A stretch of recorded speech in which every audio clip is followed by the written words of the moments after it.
I never thought the woman I loved and trusted with everything would turn me into the punchline of her little story. Not just the betrayal, she turned me into a joke in front of her friends. That night started like any other. After dinner, I stayed behind to clean up the kitchen. Clara, my wife, said she was feeling tired, something she blamed on the cancer treatment she'd supposedly been going through. She went upstairs to rest early. I didn't question it. I just kept scrubbing dishes, wiping counters, letting my mind wander through the usual random thoughts. Then, out of nowhere, the Bluetooth speaker on the counter lit up. A voice came through, Clara's voice. But it wasn't music. It was a video call. Her voice, laughing, chatting with her group of close friends. I froze the moment I heard my name. She was laughing, telling them how I completely bought her cancer story. How I was too dumb to realize she'd been cheating on me for years. Her friends laughed like it was the funniest thing they'd ever heard. I didn't storm upstairs. I didn't yell. I just stood there, listening, letting it all sink in. And in that quiet moment, I realized something. Betrayal doesn't always happen in bed. Sometimes it's just someone thinking so little of you, they don't even bother hiding their cruelty anymore. My name's Jonas. I'm 43. Software engineer. Nothing flashy. I write code, debug systems, analyze logic. I like things that make sense. Order, structure, cause and effect. If something breaks, there's always a reason. Always a trail. Clara, my wife, is 38. We've been married for 14 years. No kids, by choice. At least, that's the version we tell people. From the outside, we looked solid. Not movie-style passionate, but stable. Financially fine. No screaming matches. Shared chores. Matching ceramic mugs, and a joint Spotify account. No dramatic midnight arguments. No storming out. No chasing after each other in tears. I used to think that meant we were doing okay. Now I'm not so sure. Maybe that so-called peace was just silence. The kind that runs so deep no one bothers telling the truth anymore. Clara's a smooth talker. She works in marketing for a health brand, knows how to sound warm, make people like her. Me. I've always been reserved. Not cold, just quiet. We weren't romantic, but we had our rhythm. Saturday grocery runs, rewatching old movies we never finished. Birthdays at the same Italian place with bad lighting but great wine. Everything felt normal. And I thought normal was enough. I didn't see the signs. Didn't question the work stress that kept her late. Didn't wonder why her business trips started lining up with these little mystery getaways.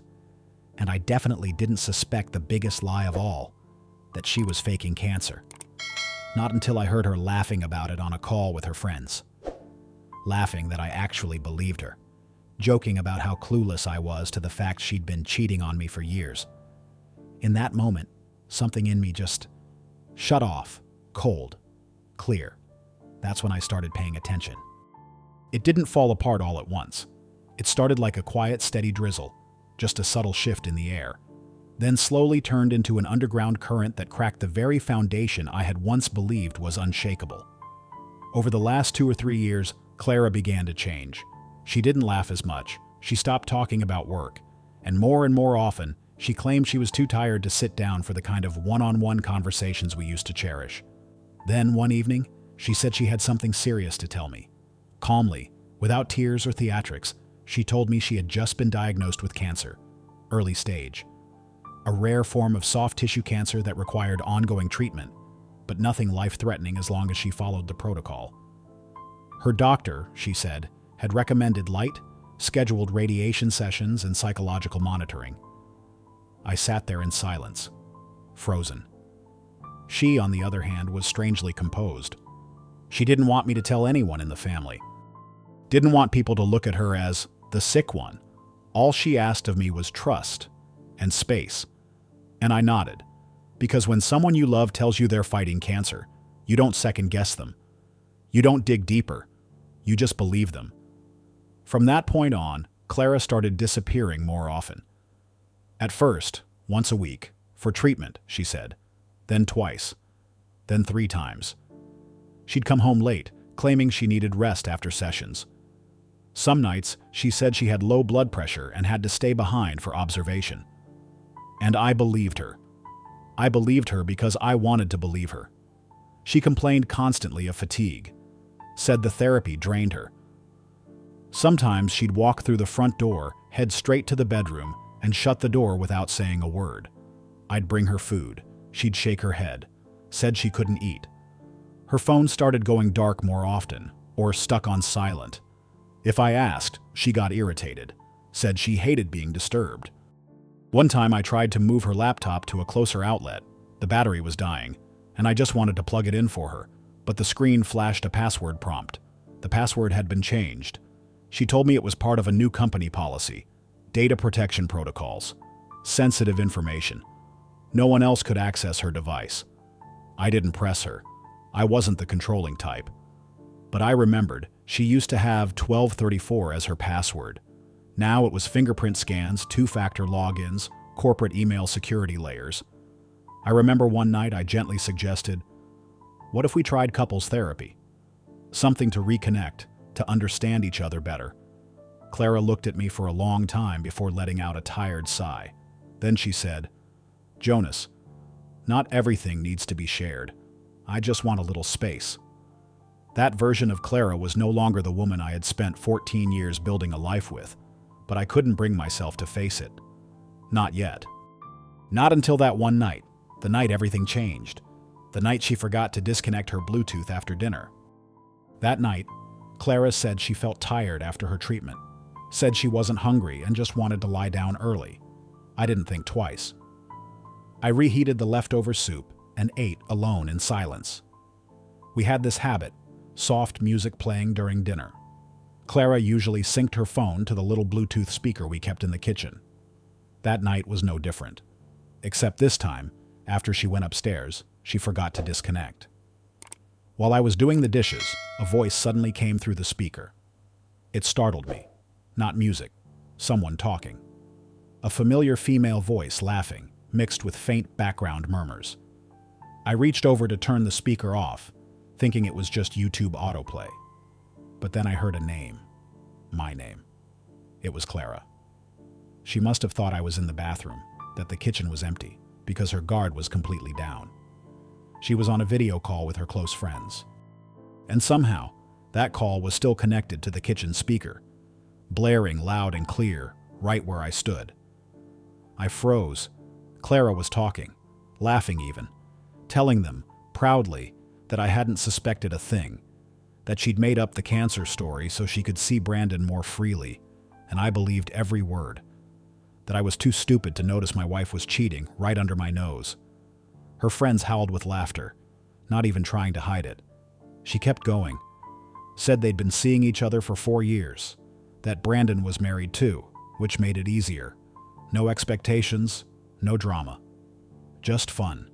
A win-win. I don't even remember if I was still holding the glass I'd been drying or if I'd already dropped it. The kitchen felt too bright, then too dim, then just blurry. I didn't go upstairs. I didn't confront her. I just quietly turned off the speaker, finished washing the last bowl, and sank into a chair. I didn't feel jealous, or heartbroken in that poetic, tragic sense people like to talk about. What I felt was colder, sharper, like I'd just been cast in the role of the fool in someone else's carefully orchestrated play.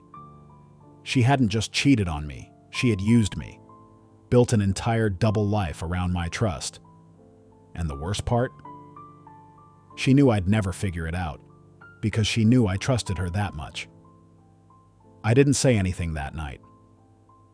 When Clara came down for a glass of water, I nodded at her like I always did. She paused, just for a second, as if waiting for me to say something. I didn't, because I didn't need to. I already knew everything I needed to know. I didn't confront her. I didn't explode. I did the one thing Clara never expected. I started watching. She thought I was too trusting, too mild, too dumb to notice the cracks. And maybe I was, up until that night. But from the moment her voice echoed through that Bluetooth speaker, something inside me flipped. I wasn't the betrayed husband anymore. I was the man quietly unraveling everything, step by calculated step. I started with the easiest place to look, our finances. We shared a joint account for most household expenses. Clara assumed I never checked it, and to be fair, she was right. Until that night. That evening, I logged in. For the first time in years, I sat down and read through every transaction, every unfamiliar charge. There were payments Clara had claimed were for treatment, but the listed addresses led to boutique hotels in areas with zero medical centers. There were dinners costing hundreds of dollars, charged on nights she said she had to stay late for infusions. I moved on to our shared home laptop, the one in the study Clara still used occasionally. I installed recovery software and spent 2 full days combing through deleted files, messages, email fragments, and I found pictures. A few showed Clara with Brandon, standing together on a balcony overlooking the ocean. I recognized the view.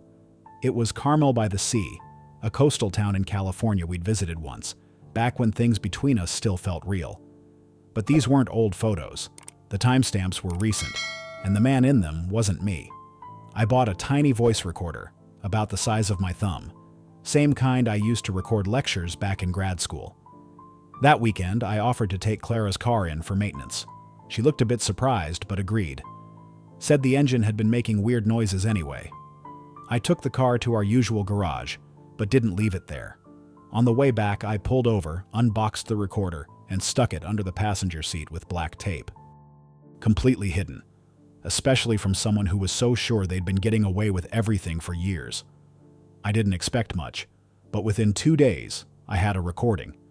It was Clara on the phone with Brandon.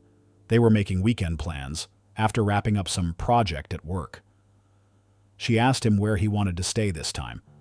Said she already told me she had a follow-up appointment, and not to worry because Jonas still hasn't caught on. Her voice was light, almost cheerful. I documented everything, grouped into folders, photos, emails, financial records, audio.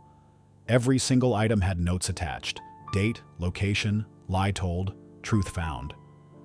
An outsider looking in might think I was prepping for a presentation.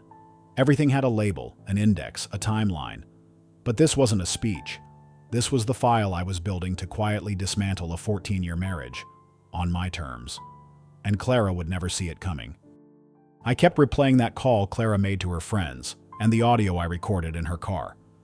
Brandon wasn't just some fling, he was married. He was also a co-worker at her company. His name had probably come up before, just another forgettable mention among dozens of colleagues. But now it stood out like a neon sign. I went to the official LinkedIn page for Clara's company, scrolled through the employee directory, and there he was, Brandon Keller, Assistant Manager, Strategy Division. The profile photo showed a white guy in his early 40s, clean-cut, light shirt, the kind of smile corporate HR loves. His hometown was publicly listed as Austin, Texas. I saved the full name, downloaded his photo, and jotted down the office address. Then I opened Clara's Instagram. Her profile was still public. Lately, she'd been posting artsy shots of coffee, books, soft-lit corners of what she claimed was a therapy room, and the occasional beach photo. Her captions were all vague and soothing. Healing mood, a little piece for myself. But I wasn't looking at the pictures. I was looking at who interacted with them. There it was. An account called BK Strategy, consistently liking every post. The handle matched Brandon's job title on LinkedIn. I clicked through. His profile was open. Over 100 posts, mostly morning jogs, protein bowls, the occasional team meeting pic. But then I saw it. A photo of his family standing in front of a wooden cabin. The caption read, "Family is everything." Right in the middle of the photo, he'd tagged a woman named Monica.Keller. I clicked her profile. Monica's Instagram was an entirely different world. Family pics, kids, cozy kitchen shots, weekend outings in the suburbs. Everything neat, warm, overflowing with the kind of love and structure I realized I hadn't felt in years. And I knew right then, this picture? It wasn't going to stay perfect. I searched her name on LinkedIn next, Monica Keller. Her bio mentioned she worked as an interior project consultant. That narrowed it down fast. Within minutes, I found her profile. She worked at a firm called Thompson & Ray Interiors, based in Dallas. Their company site had all the contact info I needed. I wrote it all down. Then I got to work. I compiled everything I had. Photos of Clara and Brandon on a seaside balcony. Carmel by the sea, a place we once visited together. Except this photo was recent, time-stamped, and I wasn't in it. Hotel receipts. Transaction records matching the exact dates Clara claimed to be at retreat. A recovered email from Clara's laptop. Can't wait to see you again, B. Same room as last time. The car audio recording, Clara laughing as she said, Brandon's married, so no drama, no strings. I printed everything out, neatly arranged in a black folder. On top, I placed a short letter. Monica, I believe you deserve to know the truth. I'm not expecting anything in return. I just think a wife, a mother, deserves more respect than being kept in the dark. From another husband who was lied to. I mailed the folder directly to Thompson & Ray Interiors, addressed specifically to Monica. Sent it via certified delivery. Signature required. A few hours later, I got the confirmation. Signed for at the front desk. I don't know what happens next, but I do know this. The perfect little world they built, I just cracked it wide open, and this time it was my hand on the hammer. That morning was Clara's birthday. She woke up late, groggy but in good spirits. Her phone buzzed with birthday texts, a few calls from friends, and plans for dinner that night with her usual crew at our go-to Italian place. I brought her coffee like I always did. Same routine, same smile. Nothing seemed out of the ordinary. But it was. Everything was different. I'd taken half the day off without telling her why. Slipped out around 9 a.m., quiet and calm. I drove straight to the bank. Every step had already been planned days in advance. The only thing Clara didn't know yet was that there would be no dessert at her birthday dinner tonight. At the private client office, I sat down with the banker and pulled up the file for our joint account. I froze all access. Next, I canceled every supplemental card. Clara's spa bookings, her online shopping, her flights, the card she used to pay for interior decor and little weekend escapes. Her Apple Pay account, linked to her phone, was disabled within minutes. Then I moved exactly 50% of the account's balance into a new account under my name only, protected under a legal trust with oversight from my attorney. That money was now locked. It couldn't be withdrawn or divided without a court order. The house we lived in, it was inherited from my parents. Years ago, in good faith, I'd agreed to put her name on the title. But that morning, I signed a stack of documents with my lawyer to ensure she couldn't sell, mortgage, or touch it as part of her personal assets. At least not until the divorce was finalized. By the time I walked out of the lawyer's office, it was almost noon. Clara still didn't know. She had just texted me asking if I remembered to order the birthday cake. I replied with a smiley emoji. She had no idea her credit cards had already stopped working. She had no idea that tonight, in the middle of her birthday dinner, someone would walk into the restaurant and hand her something colder than any final course. A divorce packet. On top, bold and clear. Reason: infidelity. Clara's birthday dinner was scheduled for 7:30 p.m. at a fancy Italian restaurant, the kind of place she once called her happy spot with her inner circle. She'd made the reservation a week in advance, texted everyone to be on time. That night, she wore the new red dress she'd just bought, paired with the heels I had paid for. Everything was planned to perfection. I didn't show up. I let her have her last laugh. The divorce documents had been prepped by my lawyer's office, cleanly formatted, tucked inside a soft ivory envelope. The first page was bold and unmistakable. Reason: infidelity. Inside the envelope was everything: photographs, hotel receipts, recovered emails, the car audio recording, bank statements. A formal letter from my attorney. It was airtight. There'd be no room for denial. I didn't mail it. I chose something a little more memorable: a cake delivery. At exactly 7:30, a man in a crisp uniform walked into the restaurant carrying a modest cake box. The hostess led him to the reserved table, Clara's table, just as she was mid-toast, glowing, surrounded by her friends. He placed the cake gently on the table, popped the lid, and there it was, in bright red icing across smooth white frosting. I wasn't too stupid after all, was I? Dear cheating wife. Silence fell like a dropped glass. Every eye locked on Clara. She froze.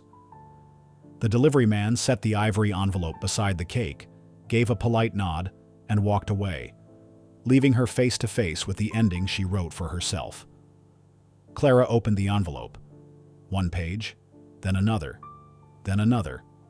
layer after layer of proof, each one a piece of the truth she thought she had buried forever. One of her friends across the table pulled out a phone, not to comfort her, not to check on her, to take a picture. Another one opened Instagram. Within minutes, a story went up with the caption, "Birthday surprise, divorce papers served, messy but deserved." These were the same people who used to laugh at her stories, who giggled when she mocked her clueless husband. But now that the curtain had dropped, no one stood by her. Instead, they turned her unraveling into content. And that's when Clara realized those weren't friends, just spectators, applauding when the play was funny, vanishing when it turned tragic.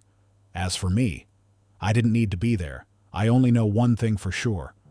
That night, the birthday party didn't end with dessert. It ended in silence, and a cake with a message she'll never forget. Clara probably doesn't even remember how she left the restaurant that night, but everyone else does. They remember her screaming, her hands shaking as she tore the divorce papers right there at the table, her voice breaking as she tried to deny it all, while her so-called friends stared back at her, cold, quiet, unmoved. No one stood up. No one came to her side. The party disbanded in less than 15 minutes. She came home just before midnight. I heard the door open, the clatter of her heels against the floor. She stood there, mascara streaked, hands trembling, looking like she didn't even know where to begin. She didn't speak right away, just stared at me. Then she broke down.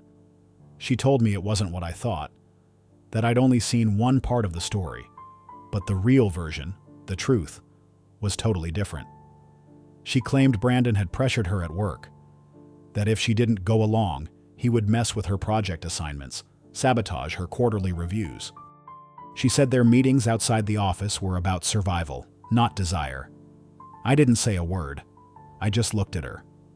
Maybe my silence made her panic, because she kept going. Her voice shook as she tried to explain the recording, that what I'd heard was just joking between friends, sarcasm, dark office humor, that the win-win line and calling me too dumb to notice weren't real, that she never meant to betray me, that she still loved me, that I was the only one she ever truly trusted. She even tried to spin it further, said I'd grown distant, cold, that she'd felt alone in the marriage, that maybe if I'd been more attentive, none of this would have happened, that she was weak, not unfaithful. I listened, not because I still hoped, but because I wanted to remember this moment. Not her face, but the way her voice sounded when she was scrambling to rewrite reality. Eventually, I stood up. She asked where I was going, asked if there was any way I could forgive her. I didn't answer. All I could think was, she had every opportunity to stop, every chance to turn around. She just never thought I'd be clear-headed enough to see through it. Then I walked upstairs, closed the bedroom door behind me, and for the first time in over a decade of living together, I sat in silence, without guilt, just relief. The next day, the company received a formal complaint from Monica Keller, Brandon's wife, complete with documentation and proof. The recipient, the Director of Human Resources. It was a detailed report of an internal affair, a violation of the company's code of conduct, and a clear threat to their public image. Within a week, both Clara and Brandon were suspended indefinitely. Brandon cracked first. When summoned for a formal hearing, he denied everything. Said it was just a little fun outside work. Nothing serious. No real feelings involved. She misread the situation, he said. Clara was in the room when he said those words, heard him say it himself. Her eyes were empty. That same night, Monica kicked Brandon out of the house. She hired her own attorney, filed for divorce, and demanded full custody of their kids. Brandon lost everything, his home, his family, his reputation. and the so-called easy no-strings affair he thought he had carefully hidden. Clara didn't fare any better. Her friends, the ones who used to laugh with her in group chats, cheer her on like her own hype squad, went silent. Some removed her from social media, others blocked her completely. Her messages, ranging from desperate apologies to passive-aggressive outbursts, went unanswered. She tried to access our joint account, found it frozen. Her cards declined. The house, legally off-limits, still under dispute in the divorce process and no longer under her control. She called me dozens of times over the next 2 days, left long, teary voicemails, sent messages, sometimes just one word, Jonas. I didn't answer, because there was nothing left to say. A week later, I came downstairs early. Clara was still asleep on the living room couch. Tear stains streaked across her face. When I passed by, she stirred, opened her eyes. But I didn't stop. I simply placed a folded note on the table. It said clearly and without emotion, "Effective today, you no longer have the right to stay in this house. The court will decide what's next. But until then, I refuse to share a roof with someone I no longer trust." She read it silently. No more tears, just a long pause before asking if she could stay a few more days to figure things out. I said she could stay the night, but by tomorrow, I wanted her gone. That afternoon, she called every person from her birthday dinner guest list. Not a single one picked up. One replied, "Now's not a good time." Another didn't even bother answering. Clara finally hung up and sat quietly. For the first time, not angry, not begging, just defeated. The next evening, she left. 2 small suitcases. No farewell, no dramatics. She moved into a cheap rental on the outskirts of town. No more luxury brunch pics, no beach selfies, no curated cafe corners on Instagram. Her profile went quiet. So did the chat group. And me? For the first time in years, the house felt truly still. 3 days later, I got a call from the hospital. Clara had been admitted to the ER. She'd tried to slit her wrists, not deep, but deep enough for doctors to place her under psychiatric watch. The diagnosis was clear: severe emotional collapse, signs of anxiety disorder, and depression. I just stood there, phone to my ear, silent. Not angry, not even sad, just hollow. The woman who once believed she had control over everything, over her image, over her friends, over me, was now lying in a sterile white room. A place where no clever words, no polished smile, no half-truths could bend the world in her favor anymore. I'm not telling this story to get sympathy. I'm not here to prove I was right. I just want to close this chapter. In my own words. The divorce wasn't the dramatic mess people might imagine. Lawyers did their jobs. Assets were divided cleanly. The house, legally confirmed as my sole property, was no longer up for debate. The new bank account, my personal investments, everything was split, finalized, and sealed. I didn't keep anything from the past. Except for one thing: the lesson. That trust, once broken, isn't something you can tape back together with tears. Brandon lost his reputation. He was fired after Monica filed a formal complaint with their company. His social circle evaporated. There was a flurry of gossip online for a while, but like everything else on the internet, it faded. But the people actually involved? They don't forget. Clara lost everything. Her friends ghosted her. Her job disappeared. She ended up alone in a temporary rental, slit her wrist just enough to land in a psychiatric unit for a few days. After that, I stopped keeping track. The texts still came. I stopped reading them. As for me, I returned to my life, quietly. No revenge spree, no rebound relationship. I didn't need to fill the silence with anyone new. I spent time with myself, relearned how to live alone, slowly, intentionally. I didn't need to yell. I didn't need to destroy her.